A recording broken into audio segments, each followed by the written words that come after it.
noches y bienvenidos a su programa Radio Rebelión en esta edición del 24 de marzo del 2024. Combinación interesante de números. Buenas noches, Miguel. Muy buenas noches a todos. Y bueno, el día de hoy estaremos hablando, como es costumbre, de lo más importante de la coyuntura nacional e internacional desde la perspectiva de los trabajadores. En este caso estaremos hablando del atentado que sucedió en Rusia, un atentado que causó la muerte de 137 personas. Eh, bueno, estaremos analizando un poco porque hay bastante debate, fue una de las noticias más importantes de este fin de semana en general. Bueno, luego continuamos con la solidaridad con Palestina contra el genocidio que está realizando Israel en la Franja de Gaza. Hablaremos un poco de esto. Y luego hablaremos de otro conflicto muy importante donde también se está desarrollando un genocidio como parte del saqueo de las transnacionales. Estamos hablando del Congo, la República Democrática del Congo, que ese es su nombre. Y bueno, es toda una situación de saqueo y masacres sistemáticas contra el pueblo congoleño, ¿no? Hablaremos un poco de esto y justamente para eso tenemos la presencia del compañero José Luis Saavedra, que estará hablándonos de este tema. Bienvenido, José Luis. Luego ya Gracias, en Beto. Gracias, Miguel. Luego ya en el tema nacional estaremos hablando sobre la situación del censo, hubo bastantes debates, bastantes discusiones, pero vamos a tratar de ir más allá de lo que se discutió en la mayoría de los medios, ir más bien a temas de fondo y algunas discusiones más profundas que debería hacernos pensar todo lo que se vivió alrededor del censo, como el tema de en qué lugar quedan las necesidades urgentes del pueblo trabajador, ¿no? De los compañeros, los hermanos campesinos, de los hermanos indígenas, ¿no? Que en muchos casos no se han tomado muy en cuenta sus necesidades y intereses como parte de este censo. Bueno, hablaremos un poco de eso. Luego hablaremos un poquito sobre la normal. Hay una movilización en las normales. Bueno, actualmente son las escuelas superiores de formación de maestros. Entonces hubo una movilización importante la semana pasada, entonces estaremos mostrando algunas imágenes y hablando un poco de esto. Y finalmente hablaremos sobre los 100 años de la muerte de Lenin bueno, estaremos compartiendo un video de un evento, de un acto de homenaje que se realizó como parte de la Unidad Internacional de Trabajadores y Trabajadoras Cuarta Internacional. Bueno, como verán, un programa bastante completo con varios temas. Y bueno, les damos la bienvenida una vez más a Radio Rebelión. Este es su programa. Y bueno, comenzamos y nos vamos a hablar entonces de Rusia. Miguel, bueno, coméntanos un poco cómo fue este atentado y qué sucedió alrededor de esto. Bueno, en primer lugar, es una cosa brutal que obviamente nadie puede reivindicar como...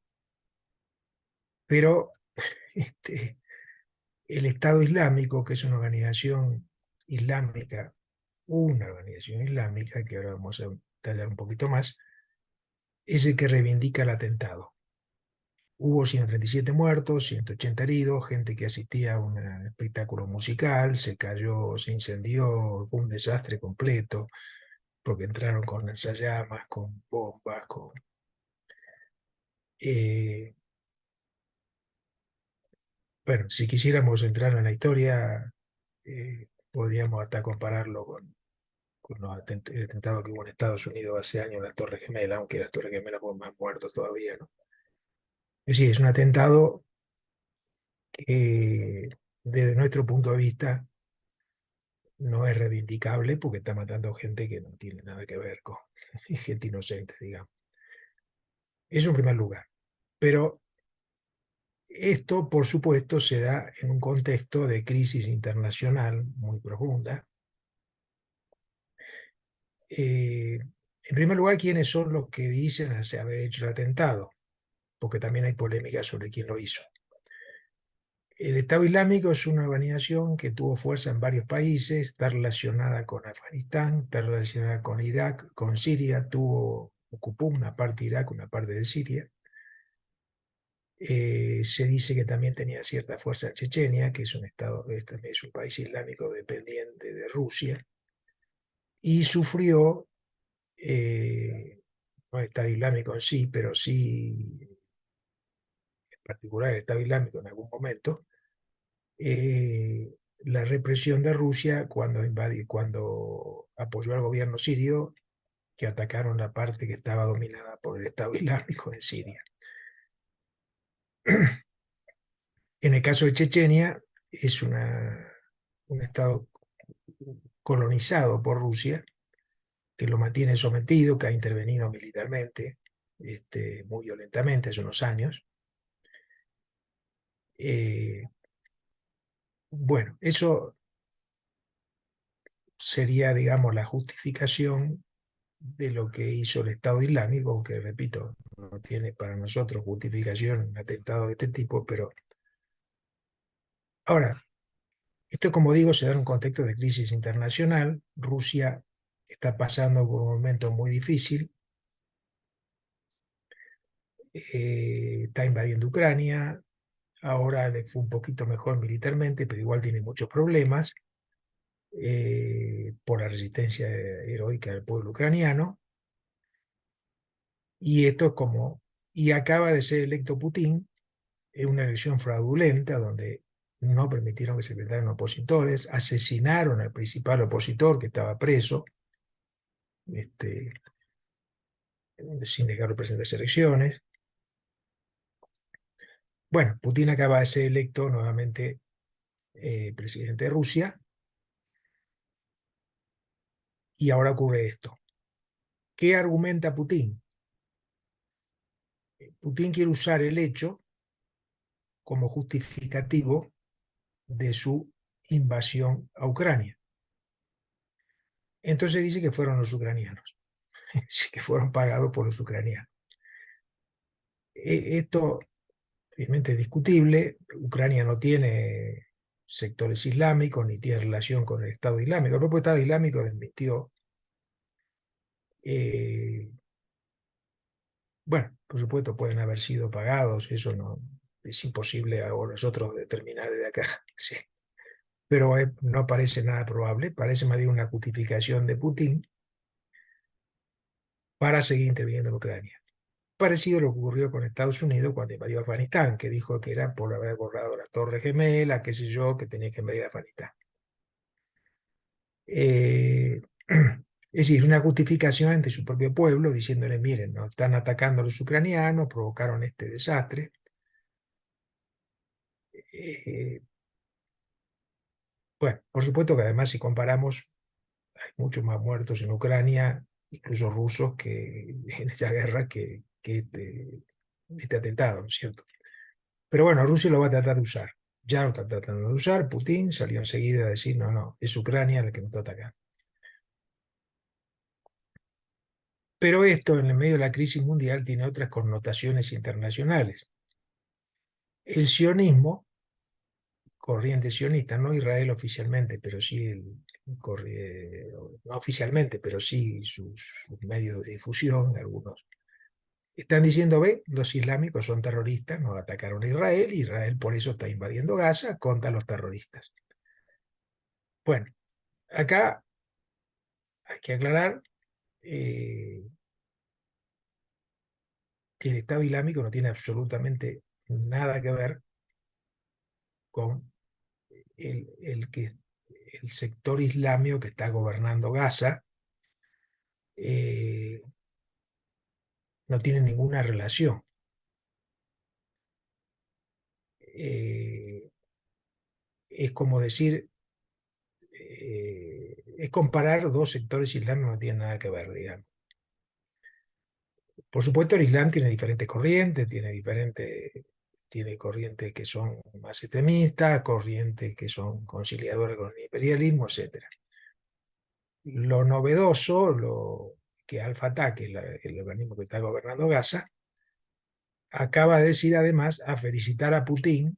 Primero repudió el atentado, lo cual está bien, es un atentado que no es irreivindicable, y más siendo islámico, tenés que decir, bueno, yo no quiero saber nada con eso.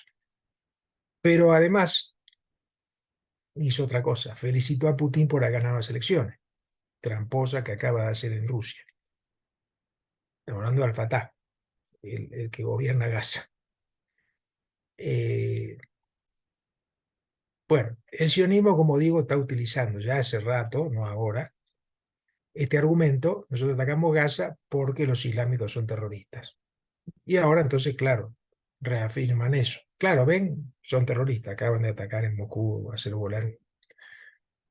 Pero esto, como digo, no son todos los islámicos, como no podemos decir que incluso todos los judíos son genocidas, porque Israel es invasora, porque hay muchos judíos que repudian el genocidio. Y así en cada religión. No es lo mismo una corriente que se reivindique de un cierto contenido religioso, no son todas iguales, ¿no es cierto? Eh, entonces, primero aclarar eso. Este, por supuesto,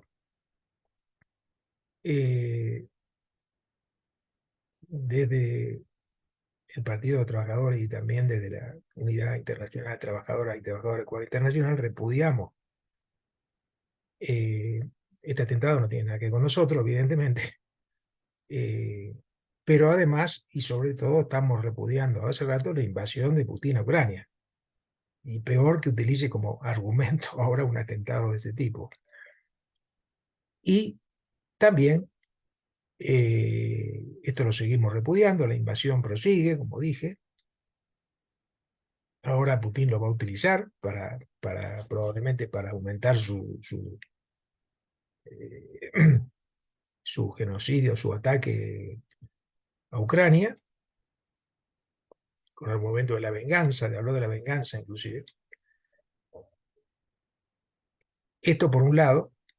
Por el otro, aunque no es un tema que vamos a desarrollar mucho hoy, porque ya lo venimos haciendo todos los, los domingos, digamos, en el programa de radio, pero de igual manera reivindicamos la resistencia del pueblo de Gaza y en general la resistencia palestina, que no tiene nada que ver, repito, con este atentado. Esa resistencia, algunos son islámicos, otros no, pero no tienen ninguno nada que ver este atentado brutal.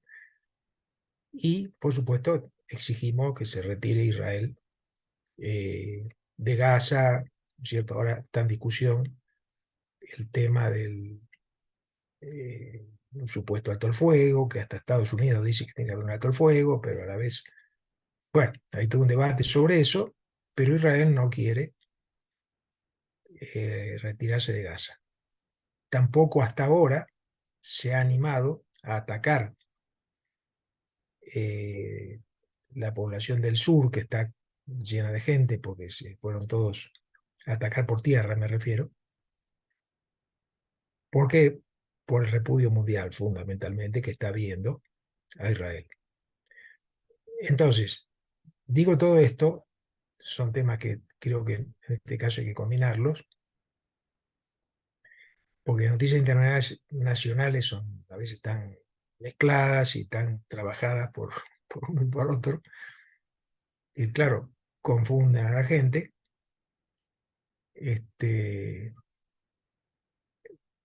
por ejemplo, si Israel resuelve atacar Rafa porque contra los terroristas islámicos, no va a decir que fue por haber entrado a Rusia, pero es un argumento, como digo, que está usando. Entonces, un falso argumento. Rusia ha reprimido islámicos en su propio territorio, eh, y esto también es una consecuencia de alguna manera de eso. Entonces, eh, nosotros reafirmamos nuestra posición, estamos en contra de la invasión a Ucrania, estamos por la retirada rusa de Ucrania y estamos obviamente en contra de la invasión de Israel a Gaza, del genocidio, que ya lleva más de, que hay distintas cifras, pero probablemente ya haya superado los 40.000 muertos, y esto continúa. Este, entonces, nuestra solidaridad amplia, en el caso de Palestina, venimos haciendo actos en todo el mundo, eh, En el caso acá de Bolivia, hacemos un acto, una vigilia todos los viernes en Cochabamba, con asistencia de diferentes compañeros y grupos, y vamos a seguir impulsando esta solidaridad mundial que tiene expresiones muy grandes en todos lados. La vez pasada comentábamos las expresiones en Estados Unidos, esto sigue en Europa, sigue en España, sigue en cada país europeo. Entonces esa es nuestra solidaridad y nosotros, eh, esto no debe confundir para nada, digamos. Y bueno, en el caso de Putin, como dije, estamos totalmente en contra de su régimen dictatorial, eh, y en primer lugar de la invasión. Exigimos el retiro inmediato de Ucrania. Bien, gracias, Miguel. Bueno, muy importante esto, bueno, rechazar estos actos terroristas, pero situándolos en el contexto de los ataques imperialistas y, bueno, la opresión y la situación que plantea Rusia, ¿no? Y en ese marco, la plena solidaridad con el pueblo palestino y, bueno, frente a los ataques y todas las versiones que vengan a salir, ¿no? José Luis, ¿quieres comentar algo más sobre este tema? Bueno, ok. Bueno, decía tal vez. Bueno, entonces nos vamos al siguiente punto. Vamos a hablar en el marco internacional, bueno, otra tragedia que se está viviendo, que es lo que sucede en el Congo, ¿no? Entonces, bueno, para eso el compañero José Luis eh, preparó algo. Compañero, tienes la palabra. Gracias, Miguel. Gracias, Beto. Es siempre importante contar con este espacio. A ver, vamos a hablar sobre una realidad tan o más dolorosa que Gaza, que Palestina, que Ucrania, porque tiene que ver con una larga historia esto. Y dos, porque es impresionante que tan poco, poquísimo, casi nada, los latinoamericanos y los bolivianos sabemos del África y del Congo. Estuve haciendo algunas consultas estos días para preparar esta pequeña intervención mía y realmente sorprende la casi total ignorancia de mis compatriotas bolivianos y latinoamericanos de qué saben de lo que está ocurriendo en África, en el Congo. Gracias por el mapa. Ahí podemos ver rápidamente. Si bien hoy, por cuestiones de tiempo, vamos a hablar exclusivamente del Congo, de la República Democrática del Congo, pero vean rápidamente, ahí están los países, diríamos, estamos en el centro del África, en la parte central del África, quiero decir, el continente africano, y ahí aparecen países también con problemas tan o más graves que los del Congo. Sudán del Sur, que en el próximo programa me gustaría comentar un poco más, porque la situación de Sudán y de Sudán del Sur y el genocidio de Darfur es tan más grave que lo que está ocurriendo en el Congo. Pero vean igualmente, ahí podemos ver Uganda, podemos ver Ruanda. Estimo que algo de Ruanda les suena, al menos por la película, ¿verdad? En Ruanda es que hubo también el genocidio, la guerra civil entre Hutus y Tutsis. Eh, También está Tanzania, Kenia, Malawi, uno de los países más pobres, Etiopía, eternamente castigada por la pobreza, por la violencia, en fin, están estos países entonces terriblemente eh, en situaciones muy terribles. Veamos rápidamente, por cuestiones de tiempo, que, por qué tenemos que hablar del Congo, por qué es importante el Congo. Hay muchísimas razones, expongo rápidamente dos. Por una parte, el Congo es actualmente, en este momento, uno de los países, ese es el Congo, ese es el mapa del África, entonces vean cómo es de hecho el país más grande, uno de los más grandes del África. Gracias por el mapa. Tiene como dos cuestiones básicas Congo, ¿no? Muchas otras, reitero, por razones de tiempo uno. Que fue un país colonizado de una manera un tanto extraña, diríamos así, en el sentido que el común de los otros países, un detalle para los que están viendo el mapa, vean que los límites entre los países son en línea recta. Ustedes saben que en general los límites entre países no pueden ser de esta manera tan recta como cortado con cuchillo, ¿verdad? Y eso es por la división colonial. Sonrío y disculpen por la sonrisa, pero en verdad que esto es dramático porque esta distribución, diríamos así, de los países tiene que ver con caprichos coloniales, negocios coloniales más que caprichos. Bien, decía, el Congo tiene que ver con dos cuestiones básicamente. Una primera es que ha tenido un proceso de colonización un tanto raro, un tanto distinto, porque todos los demás países del África han sido colonizados, como también es nuestra experiencia latinoamericana, militarmente, ideológicamente, religiosamente, económicamente, saqueo de recursos naturales, usurpación del poder político, avasallamiento militar, de los diferentes pueblos y países. Esto es lo que históricamente desde hace 500 años tenemos en América Latina, vivimos, sufrimos en América Latina y también en África. El caso del Congo ahí tiene una pequeña diferencia, también por supuesto Francia, Inglaterra intentaron hacer lo mismo, pero no fue posible ello. Y ahí interviene entonces, la historia la voy a sintetizar al máximo, el rey Leopoldo II de Bélgica, no los tradicionales países colonialistas como Inglaterra, Francia, incluso Alemania, sino Bélgica. Y interviene el rey Leopoldo II. ¿Cómo hace la colonización? Se compra el Congo directamente. Por supuesto que a precio mínimo, ¿no? Pero se compra el Congo. Es decir, lo hace a nombre personal. El rey Leopoldo II de Bélgica se apropia personalmente, compra personalmente todo el Congo. ¿Qué es lo que hace? Obviamente, como en todo proceso de colonización, explota los recursos naturales y obviamente, como todo sistema capitalista, imperialista y colonialista, explota la mano de obra, pero bajo dos características. Uno, ¿qué es lo que explota el rey Leopoldo II en el Congo?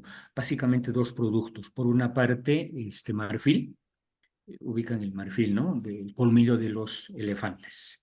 Y se produce, por tanto, una matanza impresionante, como nunca antes conoció en la historia de la humanidad. Los elefantes son masacrados, matados en el Congo y alrededores para obtener marfil. Y obviamente exportarlo del Congo a Europa a precios altísimos. Ese es un producto que explota, diríamos, el rey Leopoldo II. Lo segundo es más grave aún, porque lo que hace Leopoldo II es explotar caucho, el material que sale de un tipo de árbol, ¿no es cierto?, para hacer llantas, neumáticos, etcétera, ¿no? Goma.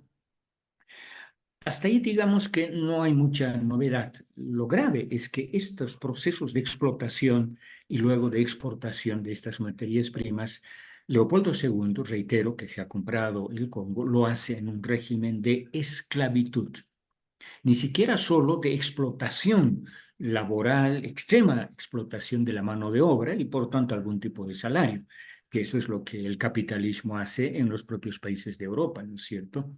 No, Leopoldo II lo que hace es establecer un régimen de esclavitud y somete prácticamente a toda la población del Congo, convierte a la población del Congo y al propio Congo en un gigantesco campo de concentración, por tanto, con un régimen de trabajo esclavizante. ¿Qué más hace Leopoldo II? Este régimen de esclavización no es suficiente con haber establecido un régimen de esclavitud y de esa manera producir esta materia prima, marfil y goma, caucho, sino además esto lo hace bajo un sistema de represión no solo fascista, sino criminal. Es decir, que las condiciones ya de esclavitud y trabajo son reprimidos sangrientamente, ahí se produce un primer genocidio. Estamos hablando de fines del siglo XIX, principios del siglo XX, desde 1885 hasta 1910 aproximadamente. que también, fíjense, coincide ese auge del caucho también con el auge, esa es una muy buena fotografía, gracias. Esto es propio del régimen de esclavitud instaurado por el rey Leopoldo II del Congo, perdón, de Bélgica. Fíjense que esos años mismos coinciden también con la guerra del Acre en Bolivia y también con la explotación del caucho en la Amazonía boliviana. Y gran parte del territorio congoleño del Congo es también parecido a la Amazonía, a la selva amazónica. Y ahí es que se generan las condiciones de explotación bajo este régimen de esclavitud. Vean ahí, con cadenas, encadenados los trabajadores, pero además con un cuerpos de seguridad que el rey Leopoldo II llamó fuerza pública. Eso es por decirlo menos, eran mercenarios contratados para reprimir genocidamente, reitero, a los trabajadores del Congo. No hay mucho tiempo para hacer más historia, pero en esos escasos 20 años, esto es importante, esta fotografía, qué bien, Beto. Vean ahí, noten ahí, lo que se ve claramente son cuerpos mutilados, ojo. Y fíjense, no solo de personas adultas, de niños, de mujeres, cuerpos mutilados, las manos cortadas. ¿Por qué hacía esto el rey Leopoldo II? Porque establecía, ahí está, también mutilados, fíjense, este era el sistema de esclavización colonial, explotación capitalista, imperialista y por tanto racista que ha establecido el rey Leopoldo II. Es importante, gracias por la foto de verdad, es importante que hablemos de esto porque normalmente las visiones que nos dan del capitalismo son bastante condescendientes, ¿no? Este es el verdadero capitalismo, este es el verdadero imperialismo, este es el régimen al que somete el capitalismo a nuestros pueblos, tanto en el pasado como actualmente también, ojo. Enseguida voy a hablar de las condiciones actuales de trabajo en el Congo, pero esto es lo que se producía bajo el régimen de Leopoldo II. ¿Por qué cortaba las manos? ¿Por qué mutilaban las fuerzas del rey Leopoldo II en el Congo? Porque establecía cupos extremos inalcanzables de producción de caucho. Y los trabajadores que no cumplían esos altos cupos de producción eran mutilados. Así de sencillo. Y mientras los trabajadores varones tenían que cumplir y estaban forzados bajo el régimen de esclavitud para producir goma, las mujeres y los niños eran encarcelados, también bajo un régimen de esclavitud terrible, donde no solo se producía y se reproducía represión a las mujeres y a los niños encarcelados, mientras los varones estaban produciendo y tratando de cumplir esos altísimos cupos que tenían que, reitero, cumplir. Además que en ese régimen de encierro que sufrían las mujeres y los niños, estas mujeres eran también salvajemente violadas y violentadas. Entonces tenemos un cuadro realmente dramático que en esos tan solo 20 años aproximadamente se produce, ojo, y esto es un dato exacto, alrededor de entre 10 a 12 millones de personas del Congo asesinadas por el régimen de Leopoldo II. Ese es un verdadero genocidio, diríamos así, el primer genocidio que sufre la población del Congo. Entre 10 a 12 millones de personas que son asesinadas, que sufren este primer genocidio.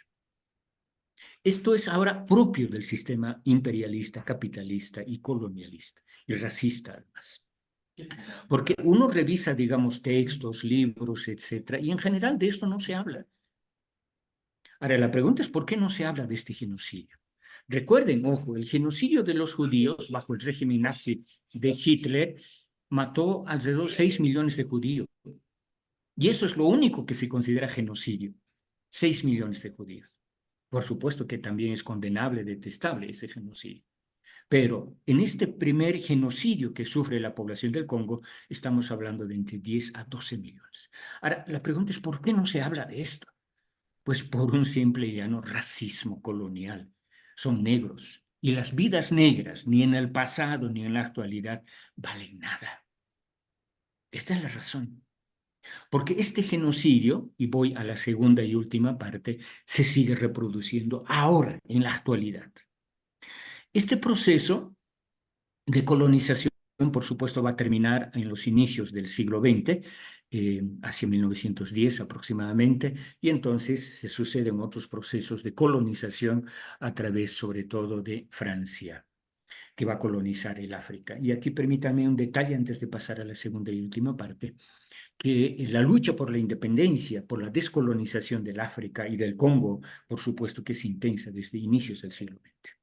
Uno de los grandes líderes, no hay tiempo para contar toda la historia intensa, rica, interesante de la lucha del Congo, pero uno de los más importantes líderes, patriotas, liberadores del África, sin duda es Patrice Lumumba. Este es uno de los pocos, si no el único libro que existe, en castellano además, acerca del Congo. Patrice Lumumba, que claro, ha sido famoso en las décadas anteriores porque la Unión Soviética nombró a una de sus Miche universidades, a una de sus peores universidades con este nombre del gran patriota africano y yo diría de la humanidad, Patrice Lumumba.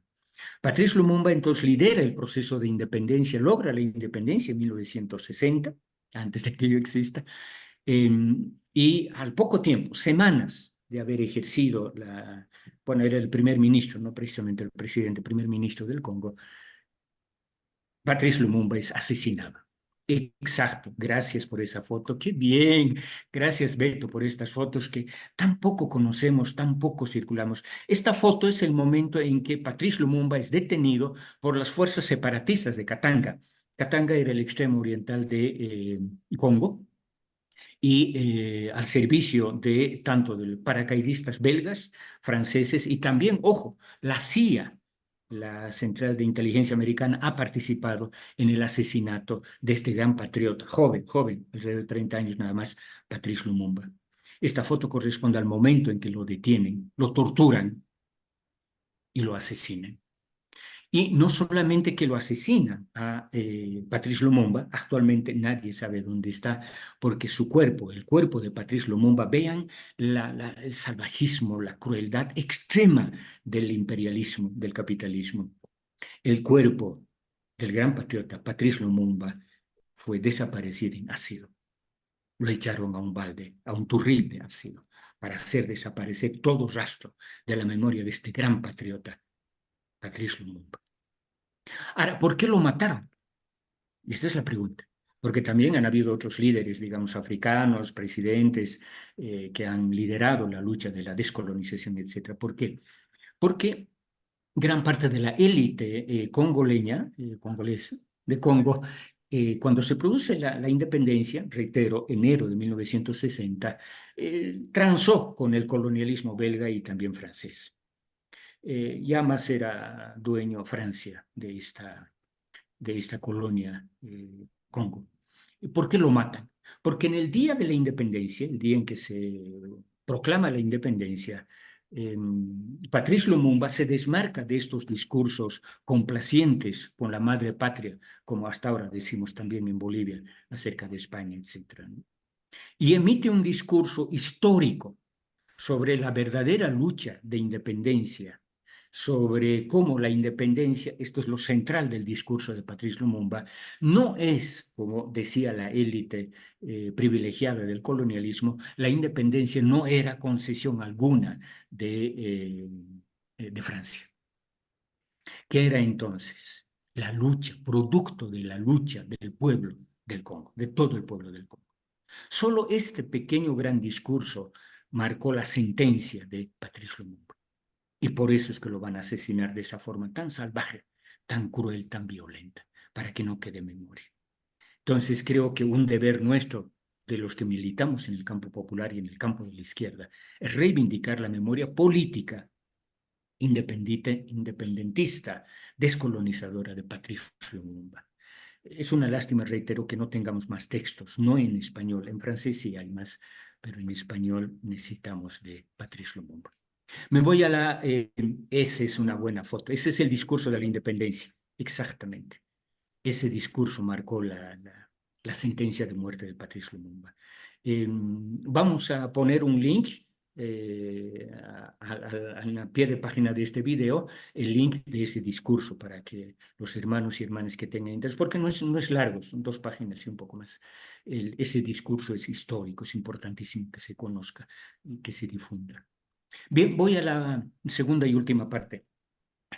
Luego de haber asesinado a Patrice Lumumba, el propio colonialismo, reitero, y la élite del Congo logra transar y se establece lo que llamaríamos un régimen neocolonial y un régimen dictatorial del famoso Mobutu, ¿no?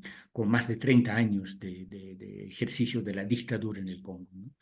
Los hermanos y hermanas del Congo han vivido unas dictaduras de la más violenta, fascista, racista, además, ¿no? Aun cuando Mobutu era negro, pero tenía alma de colonizador blanco, etcétera, ¿no? Hasta llegar a las épocas más recientes en el que aparece uno otro que equivocadamente incluso los economistas de izquierda llaman la maldición de los recursos naturales. No es maldición, es un hecho muy concreto del imperialismo, del colonialismo y del racismo y del capitalismo, obviamente. Y es que hace un par de décadas se descubre que en el Congo hay un material estratégico para lo que ahora llamaríamos la revolución tecnológica, la revolución informática, etc.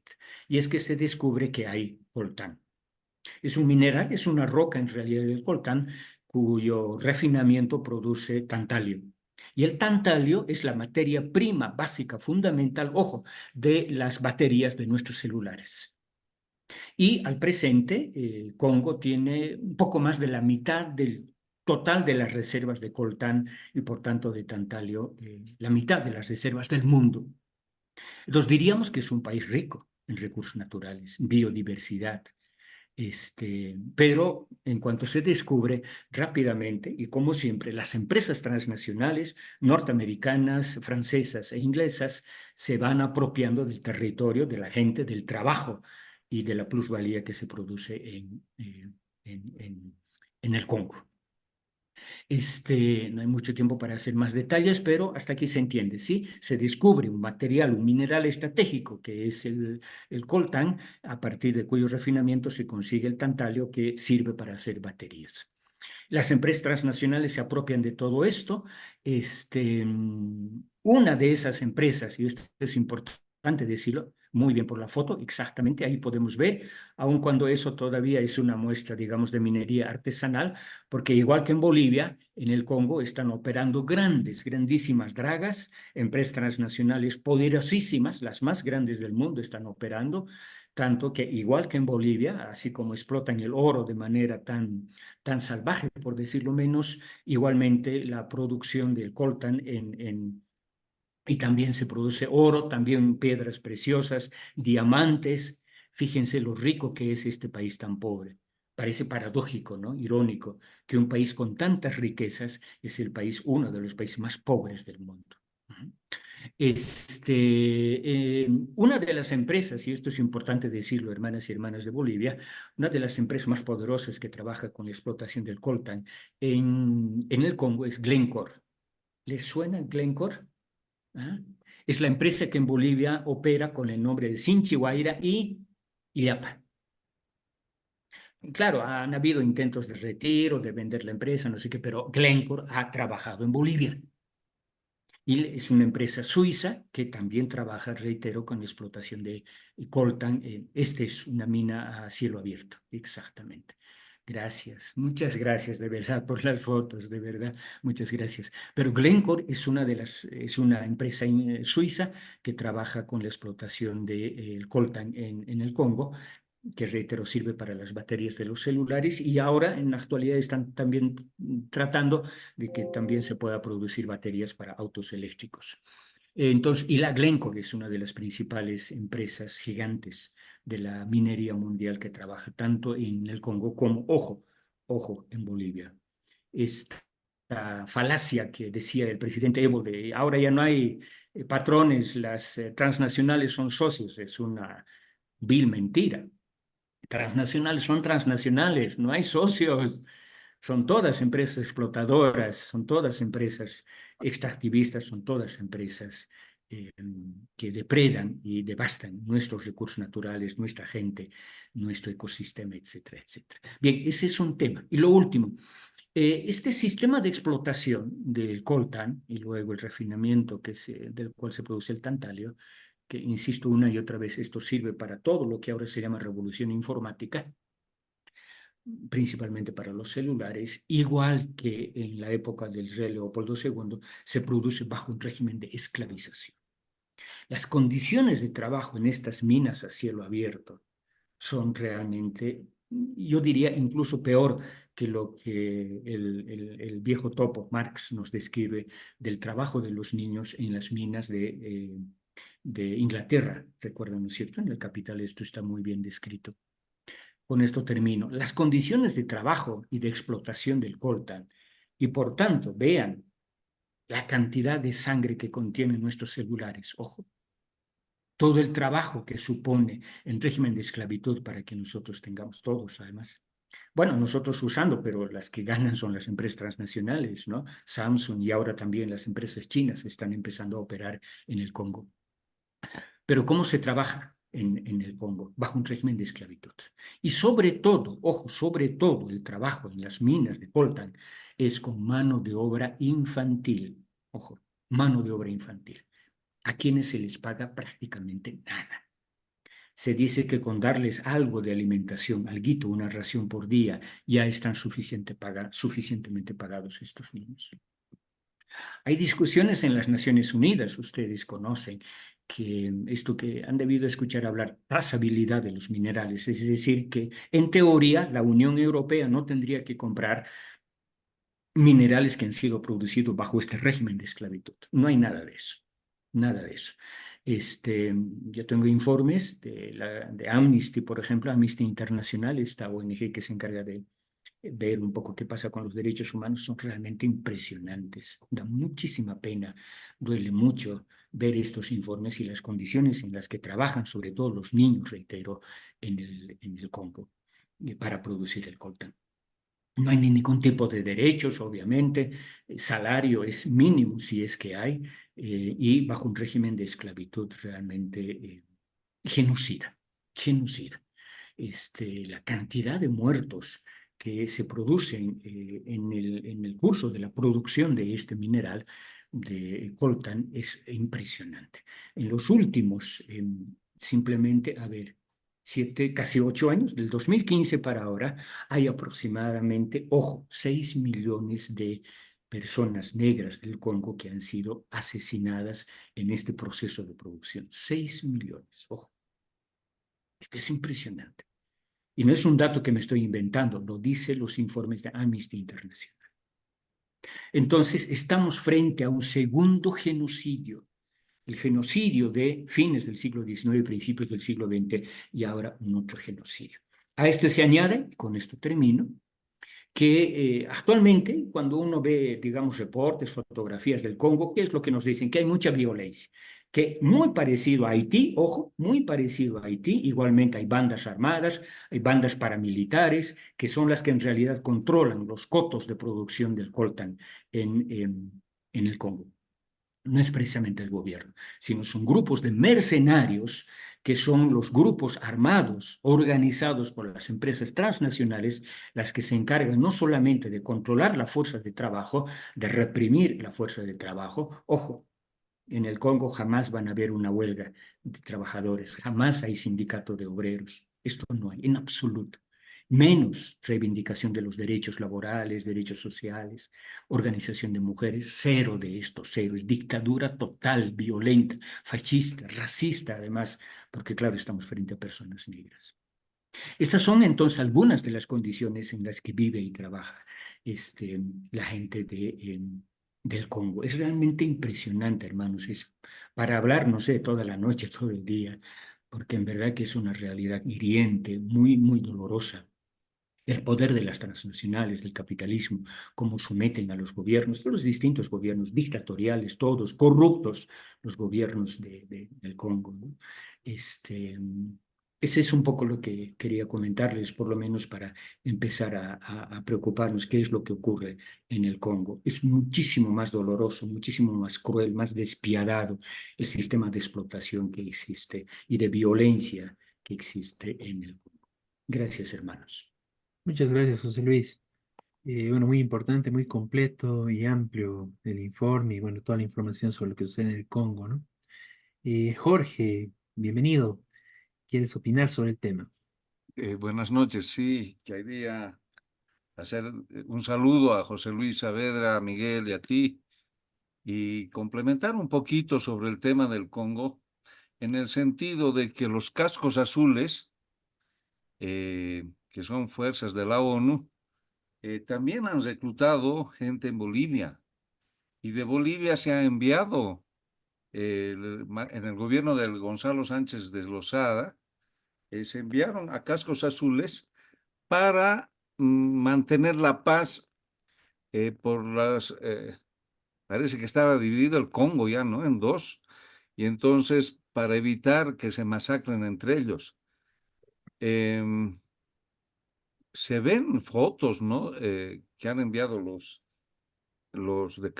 soldados cascos azules bolivianos, se veían fotos donde se veían gente muerta a machetazo, ¿no? Ahí se sacan la mugre a machetazo limpio, se ven cráneos abiertos, vientres abiertos, intestinos afuera. Es realmente dramática la lucha, ¿no? Y bueno, han estado unos buenos años los cascos azules bolivianos en el Congo, y luego también los llevaron cascos azules bolivianos a Haití. Sí, si me permiten, la Organización de las Naciones Unidas que opera ya desde hace un buen tiempo en el Congo se llama MONUSCO y es igualmente una fuerza en realidad mercenaria, e igualmente violenta e igualmente depredadora. Sí, una cosa histórica que quería agregar como dato interesante sobre el Congo. Entre abril y noviembre de 65, el Che Guevara estuvo en el Congo, una fuerza de liberación, porque consideraba que era uno de los países más oprimidos y destruidos del África. Todo lo que dijo José Luis. Fracasó, no pudo, pero intervino militarmente con una fuerza armada de liberación. Tuvo que retirarse, después de eso vino a Bolivia. El Che tenía esa concepción de que el país más oprimido de África y después consideraba el más oprimido de América, iba a haber una revolución. Y él quería impulsarla, digamos, ¿no? Esto Sí, es exactamente. un dato histórico. Perdón, Miguel, no sé si terminaste. Hay un Sí, sí, escrito muy interesante el Che admiraba a Lumumba. sí. Y hay un escrito suyo, hay un escrito de Che muy lindo sobre el patriotismo, la consecuencia revolucionaria de Patrice Lumumba. Era una persona muy querida por el Che. No sé si llegaron a conocerse, pero el Che admiraba a Patrice Lumumba. Ujú. No, muy bien, no, muy, muy importante, digamos, todos estos datos, este último hecho. Me parece importante señalar, bueno, en todo esto, de que, bueno, y recalcar lo que está sucediendo hoy en día, ¿no? De que producto de la extracción de estos recursos naturales, de la minería de todos estos productos, bueno, hay una situación prácticamente de guerra, como decía José Luis, ¿no? Con pandillas, mafias, prácticamente ejércitos privados mafiosos, ¿no? Que están peleando por el control justamente de estos recursos y que, bueno, quien controla estos recursos los vende, ¿no? Y es interesante cómo, o sea, al fin y al cabo, las transnacionales, las grandes empresas transnacionales del mundo, compran estos recursos, ¿no? Sin importar quién se los venda, ¿no? Sin importar la sangre, la destrucción, todo lo que haya significado, ¿no? Y bueno, recalcar, digamos, como decías, José Luis, ese tema, ¿no? De que, bueno, estos productos necesarios para que funcionen temas de tecnología, los celulares, las computadoras, etcétera, bueno, vienen del Congo en muchos casos, ¿no? Mayoritariamente, y vienen con sangre, ¿no? Entonces realmente es importante tener esto conciencia y tener esto como parte de la denuncia de lo que sucede en el Congo y lo que realmente significa el capitalismo, como tú decías, José Luis. Bien, Sí, un, un dato más, por favor, muy brevecito. claro. Es lo que indicaba eh, Miguel, es muy importante. Una de las lecciones, de las muchas que podemos sacar de esta dolorosa experiencia del Congo, es que el régimen capitalista es así como opera. Claro, de esto nos habla Marx en famoso capítulo 24 del Capital, ¿no? La acumulación originaria del capital o la fase salvaje, más salvaje del capitalismo, que es la integración, la explotación económica del trabajador, pero además esta explotación bajo un régimen de violencia. Entonces se produce la explotación, pero bajo un régimen de violencia. Y violencia no solamente que les pegan en algún momento, no, algo más fuerte, genocidio. El genocidio es la marca genética del régimen capitalista, imperialista y colonialista. Claro, esto se inicia hace 500 años en nuestro continente, en los Andes, en México, pero esta es la marca del capitalismo, es el genocidio como parte integral, intrínseca de su estrategia de explotación, de depredación y de exterminio de la vida como tal. Esto hemos vivido en América Latina y actualmente se sigue viviendo en África, en el Congo. En algún momento hablaremos, convendría, Nigeria, por ejemplo, que es uno de los centros más importantes de explotación de petróleo en África. Esta es la marca entonces del régimen capitalista, que es económico, por supuesto, eso lo sabemos todo, explotación capitalista es económico, extracción de la plusvalía, pero además imposición del régimen militar, de un régimen de fuerza, de un régimen de guerra. Esto es lo central del régimen capitalista. Entonces, una verdadera lucha anticapitalista tiene que entender esta complejidad de factores que hacen un régimen de explotación a un régimen de dominación, ¿no? Que no solamente es económica ni solo ideológico, sino también, ojo, militar. Esto es lo que desde hace 500 años el régimen capitalista impone contra nuestros pueblos. Muy bien, muchas gracias, José Luis. Y bueno, muy importante hablar hoy en Radio Rebelión sobre la situación del Congo, ¿no? Bien, muchas gracias, José Luis, y bueno, ya estaremos conversando en otros temas. Bien, vamos a continuar, vamos a conversar, pasando ya al tema nacional, vamos a hablar sobre el censo, ¿no? Bueno, se realizó el día de ayer el censo de población y vivienda, después de varios años. Y bueno, lo más importante acá justamente es tratar de debatir y bueno, y avanzar un poco en un análisis más profundo que lo que normalmente se vio en todos los medios, ¿no? Y las pugnas que fueron dándose alrededor de este tema, ¿no?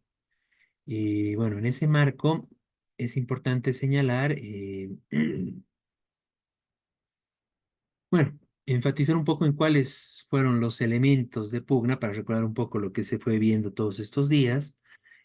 Muchos medios, denuncias, discusiones, lo que circuló en las redes sociales, hicieron mucho eje en el problema de que, bueno, y hasta ahora, ¿no? Y ayer, imágenes, etcétera, con el tema del problema de que se haga el censo con lápiz, ¿no? Después está el tema del nombre y el apellido, ¿no?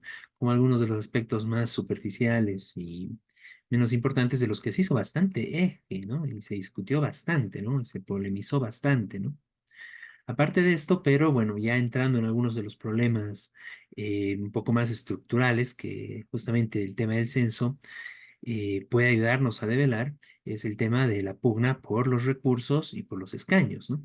Bueno, por un lado, el tema de los escaños, la representación política en los distintos espacios gubernamentales, centralmente el tema de los diputados, también temas de concejales entró en este aspecto.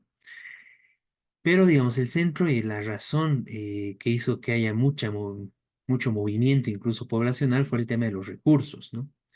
Y el problema es de que, como ya dijimos, bueno, ya cuando se aprobó este censo, etcétera, el problema con los recursos es de que no es que el censo va a generar nuevos recursos, ¿no? Sino simplemente es la pugna por lo que hay y quitarse los unos a los otros, que un departamento le quite a otro departamento, que un municipio le quite a otro municipio, y eso es algo muy lamentable, por un lado, pero además justamente muestra la situación de crisis en la que vivimos, ¿no?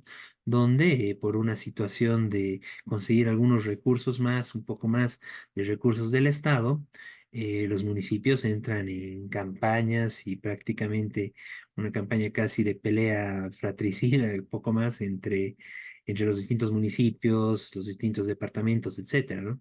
Y eso se vio bastante y, bueno, por un lado, digamos, municipios, los más pobres por lo general, que de una u otra forma presionaban para que todos los pobladores, todas las personas que tengan vivienda en estos municipios o que tengan orígenes en estos municipios, vuelvan, ¿no? Sobre todo municipios del área rural y en general también departamentos que expulsaron mucha población migrante, ¿no? De migración interna dentro del país, ¿no?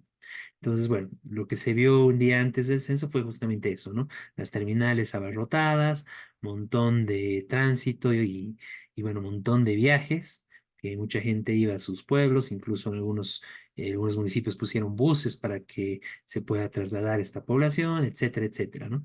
Pero eso muestra, ¿no? Que en lugar de priorizarse temas de desarrollo, etcétera, estamos peleando por los pocos recursos que hay, ¿no? Y esto es algo que va desde el Estado, ¿no?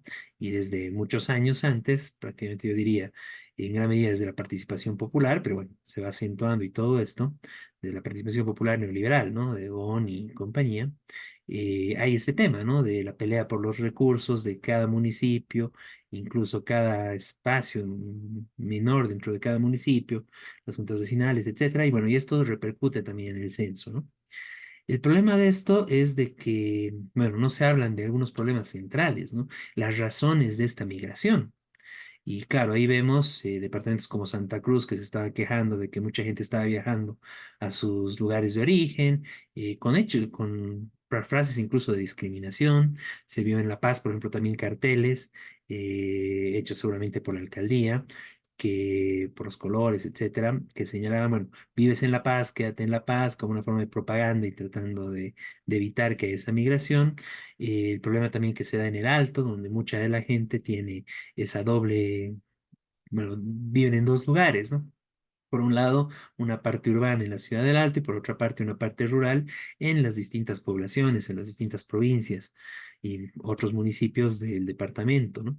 Entonces, bueno, esto se evidenció, hubo bastante discusión al respecto, pero por ejemplo, no hay ninguna pregunta del censo y no se habló y no se discutió de justamente el tema de, ¿y usted migra? ¿Usted tiene dos casas? ¿Usted tiene una casa en el campo? ¿Cuál es su origen? ¿Dónde pasa más tiempo en la ciudad, en el campo? Porque hay mucha población del país que tiene esa situación, ¿no?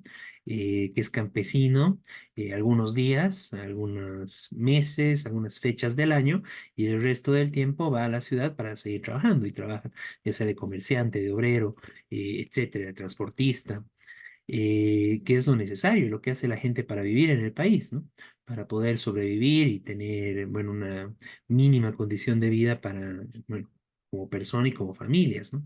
Entonces esto es complicado y justamente si fuera un censo que realmente estaría tratando de planificar cómo desarrollar el país, medidas que ayuden a fortalecer esto, tocarían este tipo de temas que no se planteó, ¿no?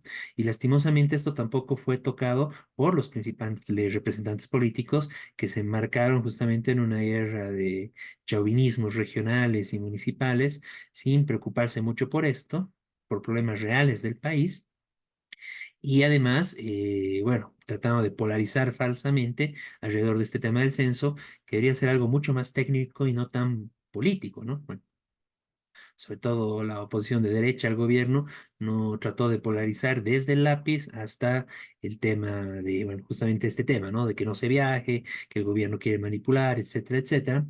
Y otro tema también que fue muy sentido alrededor de esto, bueno, también es el tema de la identificación indígena.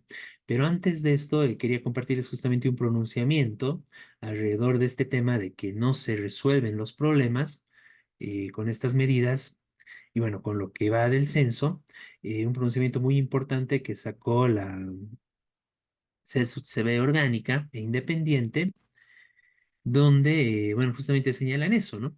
Que lo que el censo oculta es la explotación y miseria del pueblo trabajador campesino e indígena, ¿no?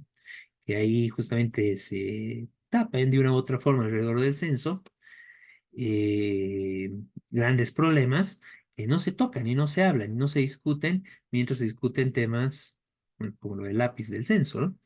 Y estos son los problemas que están, ¿no? Que nunca ha habido un verdadero beneficio para el pueblo trabajador, para los pueblos originarios, para el campesino en Bolivia, para las familias campesinas. Y bueno, lo que dice acá, ¿no?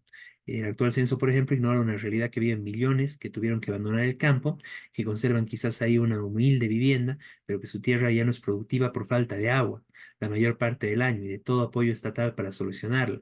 A consecuencia de este abuso y injusticia nacional del Estado y opresión, millones de bolivianos escaparon de la muerte por la pobreza para salvar a sus hijos y sus familias, debiendo vivir en el extranjero o en barrios pobres de las ciudades, muchos también con falta de servicios básicos y de un trabajo estable, ¿no? Bueno, este conocimiento muy importante y que realmente muestra la realidad del país, ¿no? Que el censo, como dice acá, lo disimula, lo confunde o legaliza esa realidad, ¿no? Como bien denuncian los compañeros de la CSUTCB orgánica e independiente, ¿no? Eh, bien, y en ese marco, justamente, bueno, no hay soluciones de fondo alrededor de este censo. El otro tema de disputa fue el tema de la identificación indígena, ¿no? Que ya se instauró esto hace al menos dos censos anteriores, este sería el tercero, y el problema de esto es, o sea, si bien igual se politizó bastante este tema y que la oposición derechista trató de poner una cuestión de que el gobierno quiere inflar a los indígenas, etcétera, y con algunas argumentaciones racistas en muchos casos, pero el problema de fondo es, ¿esto beneficia a los pueblos indígenas? Realmente que haya una identificación mayoritaria o importante de la población boliviana como perteneciente a un pueblo indígena realmente beneficia a los pueblos indígenas. Y al respecto es muy interesante lo que declaró Vilma Mendoza, presidenta de la Confederación Nacional de Mujeres Indígenas de Bolivia, que dijo que pese a los resultados de los anteriores censos, no hay avances, no hay los avances que se esperaba, ¿no? Habla del tema de las autonomías indígenas, que les exigen un sinfín de documentación, de trabas burocráticas para poder lograr la autonomía indígena, el reconocimiento como pueblo indígena legal, con autonomía, etcétera. Y por el otro lado, de que no hay un apoyo estatal con los recursos necesarios para que funcionen estas autonomías, ¿no? Entonces, en estos últimos 15 años, desde que hay la Constitución, bueno, más de 15 años ya, ¿no? De la Constitución Política del Estado, no se ha visto, ¿no? Realmente que se cumpla, se avance, se garantice los derechos de los pueblos indígenas. Ni siquiera a nivel, bueno, de lo legal, ¿no? Que debería darse en temas como la educación, la salud. El tema de educación, ¿no? Lo que señala esta dirigente es de que igual en estos aspectos, igual la educación, la salud y temas de discriminación y violencia tienen un énfasis más urbano, ¿no?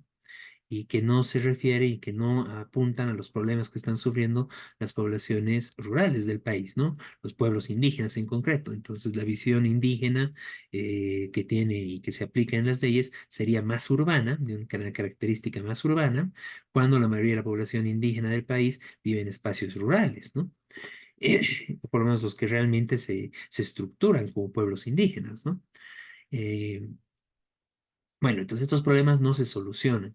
Y una cuestión más que es importante señalar alrededor de esto, que también lo menciona Vilma Mendoza, esta dirigente de los pueblos indígenas, de las mujeres indígenas del país, es el tema que, bueno, venimos denunciando constantemente, ¿no? La deforestación, la contaminación con mercurio de los ríos, bueno, toda la depredación, la ampliación de la frontera agrícola, los incendios forestales para justamente garantizar la ampliación de la frontera agrícola, mayor explotación por parte de los grandes terratenientes y transnacionales de nuestras áreas forestales. Bueno, todo esto afecta sobre todo a los pueblos indígenas, ¿no? Que no solo no mejora mucho su situación de derechos y mejor acceso a, a los distintos derechos en el país, servicios, etcétera, sino que además se ven totalmente vulnerados por esta explotación brutal capitalista en manos de transnacionales y oligarcas, ¿no? Pero realmente es terrible esta situación. Y el problema en general es de que toda la pugna que hacen alrededor y si se hizo alrededor del censo, no toca estos temas, ¿no? No profundiza hasta acá y se queda en una falsa polarización entre el gobierno que está haciendo el censo y la oposición de derecha que ataca por desde el lápiz, temas racistas, etcétera, etcétera, ¿no? Entonces, bueno, esa es la situación, eso es lo que hay que ver detrás de este tema del censo. Y bueno, falta, bueno, valga también aclarar algunos temas que tampoco han tenido la repercusión y se han visto reclamos fuertes al respecto, pero se mantiene, ¿no? La exclusión, pese, digamos, a los avances que en algunos temas legales hay en el país. Por ejemplo, solo hay el tema de hombre y mujer en el país y no hay ninguna opción para las personas que no se consideren ni hombre ni mujer. De igual forma, el tema del jefe del hogar, cuando, bueno, que puede ser una mujer, puede ser un hombre, pero actualmente, digamos, se puede discutir un poco más si realmente hay un jefe o jefa del hogar, ¿no? Bueno, estos temas se mantuvieron durante muchos años en los censos y no sufrieron ninguna actualización, ¿no? Vale mencionar eso, como algunos temas también que ameritaban un poco más de discusión, pero que no llegaron en general a los medios de comunicación.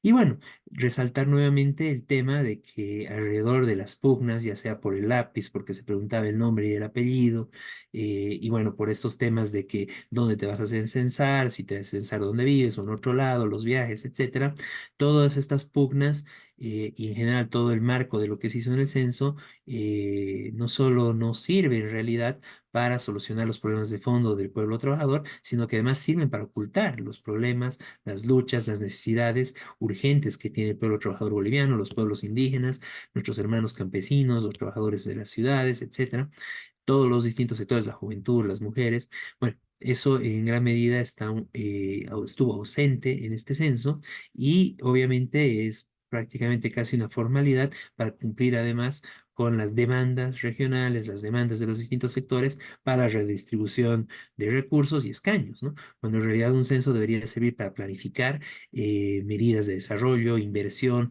políticas para realmente mejorar la situación y la vida de, ¿no? de toda la población del país, ¿no? Todos los ciudadanos. Entonces, bueno, eso no pasa y no está ni por parte del gobierno en lo que hizo para este censo, ni por parte de la oposición que se dedicó a atacar por donde pudo, pero sin cuestionar en lo más mínimo elementos centrales, porque tampoco les interesa a la oposición derechista, ni el sector de Evo, ni el sector de Arce, los problemas del pueblo trabajador, sino centralmente el tener distintas posiciones y mejorar bueno, polarizar un poco, ganar unos cuantos votos, beneficiarse de una u otra forma en el marco de este proceso, ¿no? Bueno, eso, digamos, para profundizar un poco el tema del análisis, resaltar nuevamente el importante pronunciamiento de los compañeros de la CSUCB orgánica e independiente.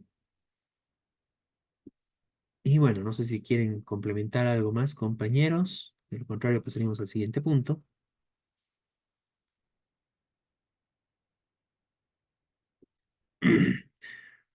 Bien, lo siguiente, el siguiente punto, bueno, que lo anunciamos al principio del programa, pero no estaba planificado anteriormente, es la situación de movilización en la que se encuentran las normales, bueno, las ex normales, ahora son las escuelas superiores de formación de maestros del país, centralmente en Cochabamba, ¿no? Donde ya iniciaron una movilización muy importante. Y vamos a compartir un video donde los compañeros justamente señalan las causas de su movilización. Y bueno, les dejamos con estas imágenes por un momento. Muy buenas noches, compañeros y compañeras de las 47 SFENS y UAS de Bolivia. Desde Cochabamba, la SFEN Simón Rodríguez Central se encuentra en pie de lucha. Seguimos en vigilia, compañeros, y necesitamos que se unan porque estamos pidiendo peticiones justas, compañeros. Dentro de nuestras exigencias están, uno, lo que es regularización de la hora académica a 45 minutos, horas del ojo. Segundo, rechazamos el incremento de aranceles a nivel SFENS. Tercero, nosotros exigimos la restitución de ítems de docentes de especialidad, investigación y lengua originaria.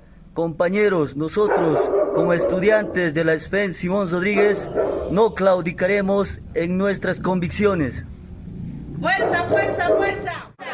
¡Pero venceremos! ¡Fuerza, fuerza, fuerza! ¡Fuerza, compañeros! ¡Que la lucha es dura! ¡Pero venceremos! ¿Qué queremos, compañeros? ¡Horarios justos! ¡Horarios justos! ¡Horarios justos! ¡Horarios justos! ¡Horarios justos! ¿Qué queremos, compañeros? ¡Ustedes especialidad!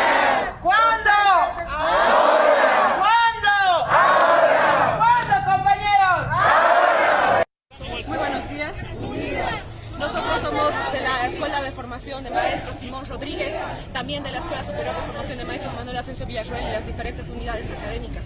Yo represento la unidad académica de Cercado. Nosotros nos hemos constituido aquí tras una semana de movilizaciones en el departamento de Cochabamba, donde no se nos ha hecho caso. Hemos mandado una delegación la semana pasada, el día miércoles, y aún así las autoridades, las MAES, no se han reunido con nosotros.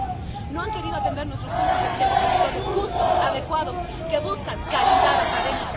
Es eso lo que nosotros queremos, una formación de calidad para que también en las escuelas y a la sociedad les brindemos Nos hemos constituido aquí porque las autoridades no nos han escuchado, porque en vez de que hemos hecho nuestros pedidos correctamente, pese a que nosotros hemos planteado adecuadamente, fundamentadamente cada uno de nuestros puntos, no se nos ha escuchado. Nuestros compañeros están hartos de la indiferencia del gobierno, hartos de la indiferencia de las autoridades, hartos de que no se cumplan los pedidos justos de los maestros de formación. Nos tienen acorralados en nuestras instituciones, nos mantienen allí presos para que justamente no podamos reclamar nuestros derechos. Nos coercionan con asistencias, nos han venido a amenazar nuestros propios directivos en nuestras distintas movilizaciones. En este momento en Cochabamba están tomadas todas las instituciones a nivel de Simón Rodríguez y de Manuel Asensio Villarroel en una manera de protesta al respecto de cada una de las actitudes de nuestros directivos, en respuesta a que no han podido resolver el incremento de aranceles que están teniendo nuestros estudiantes. No pueden sostener la educación a partir de los bolsillos de los estudiantes. Estamos en una crisis, todos estamos, pero las políticas de reducción del gobierno están afectando la calidad educativa de nosotros. Nos han reportado ítems de docentes, no tenemos docentes de salud preventiva en esta nueva gestión. ¿Qué tal si realmente ocurre muchas EFEMS a nivel rural no cuentan con acceso a servicios de sanidad pública? Están atentando incluso con la seguridad, la salud, la integridad de nuestros estudiantes. ¿Qué otras medidas? Nos hemos trasladado diferentes comitivas de las 6 instituciones de Cochabamba y estamos aquí para marchar y pedir al ministro de Educación una audiencia. Nuestras medidas no van a cesar hasta que seamos atendidos por las autoridades correspondientes. Si es necesario constituirnos aquí, todo el tiempo que necesitemos lo vamos a hacer porque nuestros pedidos son de calidad académica, son justos. Bien, ahí teníamos las imágenes de tanto la protesta en Cochabamba como la movilización que se realizó acá en la ciudad de La Paz por parte de las escuelas superiores de formación de maestros, los estudiantes, que, bueno, en general, entre todos los pliegos, lo que resalta es justamente el tema de la ausencia de presupuesto para la educación. Y bueno, ya sea en ítems, ya sea en distintas medidas como temas de salud, temas de horarios, etcétera, que están pidiendo los estudiantes de las escuelas superiores de formación de maestros, nuestros futuros maestros, que de aquí a unos años estarán en las aulas. Y bueno, esto es muy importante. Obviamente, con todo el tema del censo, etcétera, esta movilización seguramente, bueno, s- al menos está en un cuarto intermedio de facto, ¿no? Sin embargo, es muy importante considerar de que la siguiente semana, si no me equivoco, es a partir del día martes, comienza un ampliado nacional de todas las escuelas superiores de formación de maestros, donde, entre otros puntos, necesariamente van a discutir este tema de pliego de reclamos, el pliego de reivindicaciones, en este caso centralmente de Cochabamba, que es quien está encabezando esta movilización, pero donde justamente por las reivindicaciones, por los pedidos, seguramente las demás escuelas superiores de formación de maestros también tomarán parte, ¿no? Bueno, estaremos viendo esto, cuáles serán las novedades de la movilización y veremos en qué queda este tema y estaremos informando acá en su programa Radio Rebelión. Bien, el siguiente punto tiene que ver con un hecho histórico, bueno, un dirigente histórico muy importante como fue Lenin. Se recuerdan 100 años de su nacimiento, el gran dirigente de la Revolución Rusa.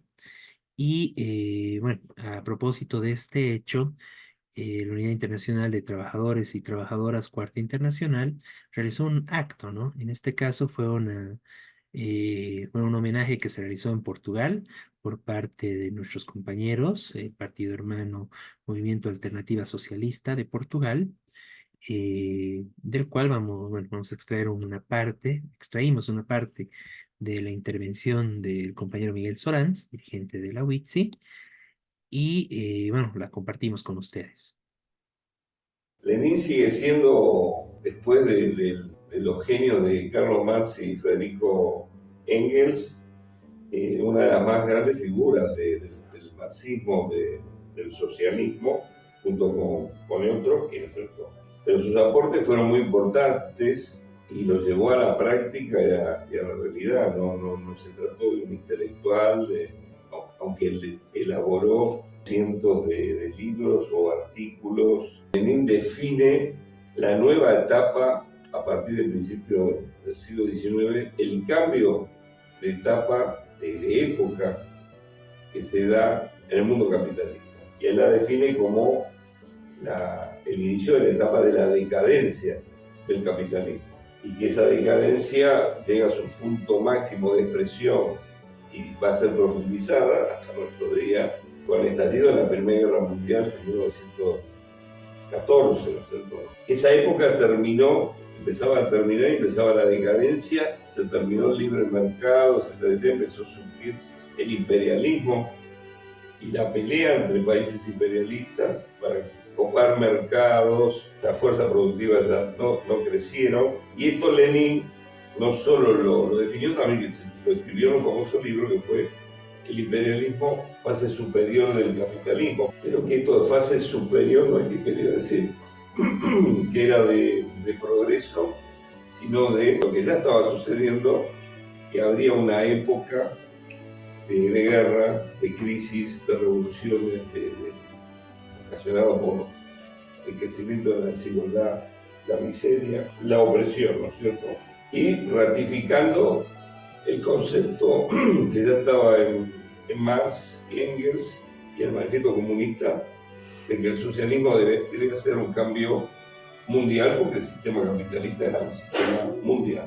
Su otra innovación fundamental fue que, dada esa situación de que solo una revolución podía cambiar y que no se había terminado la época de la reforma y que se abría toda esta etapa de guerra, revoluciones, que se necesitaba un partido socialista pero revolucionario para la acción, opuesto al carácter de los partidos que venían predominando de la socialdemocracia, de creer que todo se iba a hacer a través de elecciones, usar el parlamentarismo y creer que pactando con la burguesía se podía superar la miseria y la explotación.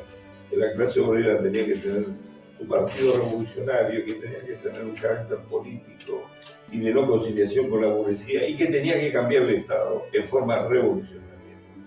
Tenía que lograr un Estado obrero, y para eso se necesitaba un partido, lo que se llamó el centralismo democrático. O sea, un partido que fuera democrático en su debate, en su vida interna, en sus discusiones, tal cual nosotros lo practicamos, seguimos practicando como socialistas revolucionarios, como trotskistas.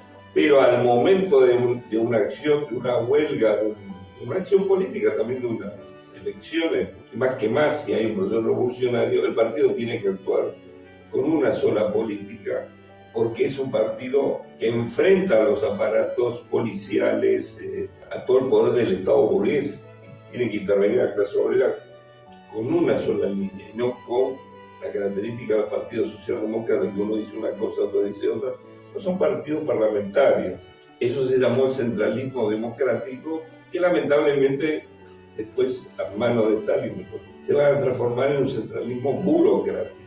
Por eso ellos, aunque se desata una guerra civil, porque a partir que triunfa la Revolución Rusa, 14 países imperialistas apoyados por los blancos, los reaccionarios y contrarrevolucionarios rusos, provocan una guerra de 3 años, la guerra civil en Rusia. Y en medio de esa situación gravísima para la revolución, Lenin y Trotsky fundan en 1919 la Tercera Internacional, que es todo hubo 4 congresos, es un compendio de un programa, sus resoluciones, un programa revolucionario que sigue vigente, ¿no es cierto?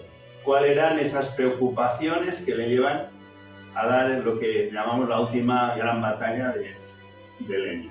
Esa batalla va a tener como 2 pilares. Uno que tiene que ver con cómo se estaba tratando la cuestión nacional, y la segunda en un proceso que él viene advirtiendo de que hay un proceso de burocratización dentro del partido y el Estado. Trotsky tiene un librito, que es este, sobre la última gran batalla de Lenin, y él dice, el problema no eran de diferencias políticas sobre el tema nacional. No es que uno dice, esta medida es excesiva, dice, no, es que se elaboran dos sistemas políticos. El que él reivindica con Lenin parte de la necesidad histórica y hacia dónde queremos avanzar. El de Stalin parte de la necesidad de un aparato y cómo gestionar mejor, más fácil, qué necesidades genera un aparato para un territorio.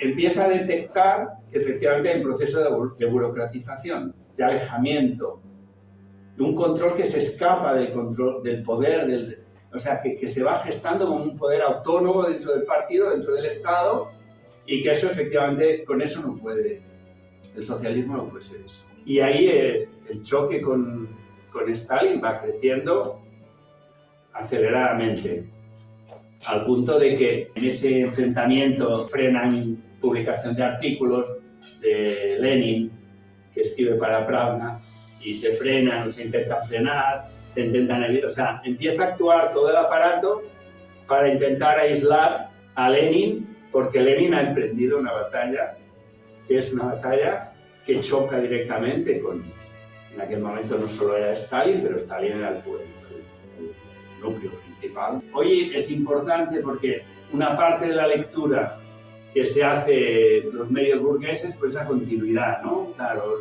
Lenin, Trotsky, la revolución acaban como acaban. Bueno, la revolución tuvo un reflujo, ese aislamiento sirvió para que surgieran fuerzas de acomodación a esa situación y apoyándose en esa tendencia es como se surge un aparato que efectivamente es capaz no de construir un socialismo incompleto, no, de ser una fuerza contrarrevolucionaria en el Estado libre. Es un poco la definición a la que nosotros llegamos. Entonces yo creo que eso es fundamental porque reivindicar hoy los 100 años de Lenin y la defensa del socialismo necesariamente tiene que dar una explicación y una lucha implacable contra todo lo que ha sido esos procesos de burocratización, de degeneración, que no tienen nada que ver con el socialismo que pregonaba no solo Marx y Engels, sino Lenin, Trotsky, etc., y que pregonamos nosotros, que es el que tiene que aparecer. Por tanto, en el momento actual, en plena crisis del capitalismo y demás, nosotros continuamos pensando que la solución es el socialismo, que al socialismo se llega por una vía revolucionaria, que necesitamos partidos y una internacional como la que defendieron estos dirigentes hace 100 años, y que ese es el camino que puede dar una perspectiva y una solución.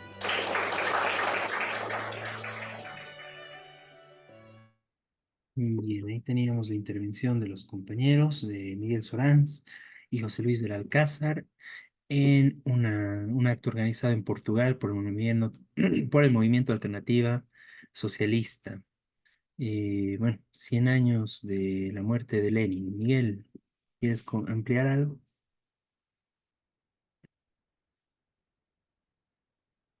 Estás sin sonido, Miguel. Perdón, brevemente, porque los compañeros obviamente explicaron, tanto José Luis de Alcázar como Miguel Sorans, bien quién fue Lenin y lo que hay que hacer ahora. Si reivindicamos en la internacional una campaña por Lenin, no es solamente el recuerdo histórico, que obviamente es importante, sino porque está más vigente que nunca la necesidad de partido revolucionario. La crisis mundial, es decir, Rusia ha sido derrotado el socialismo, ha retrocedido con Stalin y después peor, es decir, se produjo la restauración capitalista directamente. En este momento gobierna Putin, que es abiertamente declarado capitalista, que él mismo ha criticado a Lenin públicamente, Putin. Y más bien Putin reivindica el imperio zarista, anterior a Lenin. Bueno, hoy hay que volver al leninismo, hay que volver a reivindicar a Lenin. Esto obviamente lo plantea nuestra internacional, la Unidad Internacional de Trabajadoras y Trabajadores del Cuadro Internacional. Desde el Partido de Trabajadores también consideramos lo mismo, es decir, Lenin no es solo una figura recordando del pasado, sino que es una necesidad hoy construir partidos revolucionarios, que fue una de las grandes lecciones de Lenin. El otro elemento de Lenin clave que estamos hoy viviendo fue esto de la crisis capitalista. Lenin plantea que en ese momento, cuando funda la Tercera Internacional, se está abriendo una crisis muy grande. El capitalismo estaba pasando a ser imperialismo en todo el mundo, a producir todas las cosas en gran escala, a retroceder en muchos aspectos en Europa. Bueno, provocó 2 guerras mundiales después de la muerte de Lenin. Bueno, mejor dicho, una antes y otra después, ¿cierto? De la muerte de Lenin, la Segunda Guerra. Y hoy otra vez se plantea, bueno, como todo lo que se señaló en este mismo programa y en otros, es una crisis mundial terrible de capitalismo. Por eso la necesidad de organizaciones revolucionarias, y ese es el gran legado de Lenin. Eso. Bien, muchas gracias, Miguel. Y bueno, sí, ¿no? 100 años de la muerte de Lenin realmente es un hecho para recordar y para tomar en cuenta, ¿no? Bueno, después por lo que vino la burocratización en la URSS, fue uno de los últimos combates que trató de dar Lenin, pero ya, bueno, lastimosamente falleció. Trotsky tomó la posta en ese sentido. Y bueno, recalcar esto, ¿no? Lo que hicieron eje los compañeros en el tema del imperialismo, la caracterización del imperialismo y la necesidad de la revolución socialista hoy en día, y el tema del partido, como tú señalas, ¿no? La necesidad de construir un partido a nivel internacional para combatir el capitalismo y que este partido sea disciplinado y sea un partido de combate y de acción para realmente poder derrotar al capitalismo y poder llevar a una revolución triunfante, ¿no? Bueno, Y la gran lección de Lenin en el caso ruso fue plantear el gobierno de las organizaciones obreras, que en eso fue que planteó, incluso dentro del partido bolchevique había diferencias sobre eso. Fue Lenin el que dijo, bueno, no, tenemos que luchar por esto, que eran los soviets en ese momento. Tenemos que recordar que esta discusión se dio ya más de una vez en Bolivia, ¿no es cierto? La necesidad de que las organizaciones obreras y del pueblo trabajador conquisten el poder y no se lo entreguen a partidos burgueses, como ocurrió en el 52, como ocurrió en el 2003,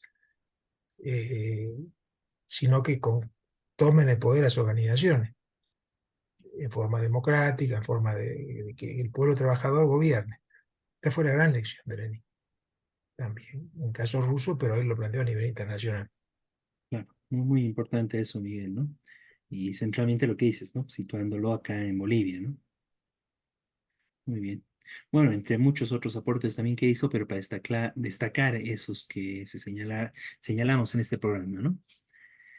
Bien, de esta forma entonces vamos concluyendo el programa del día de hoy. Eh, bueno, este programa del 24 de marzo del 2024.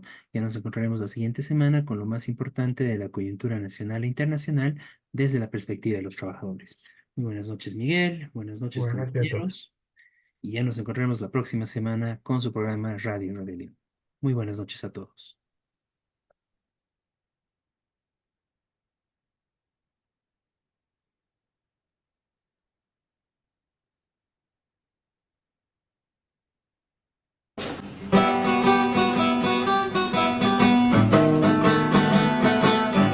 Desde oriente y occidente de los valles marchan ya los maestros de Bolivia.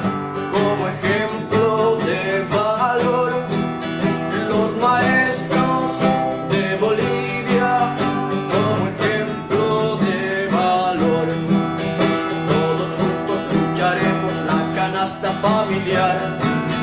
100%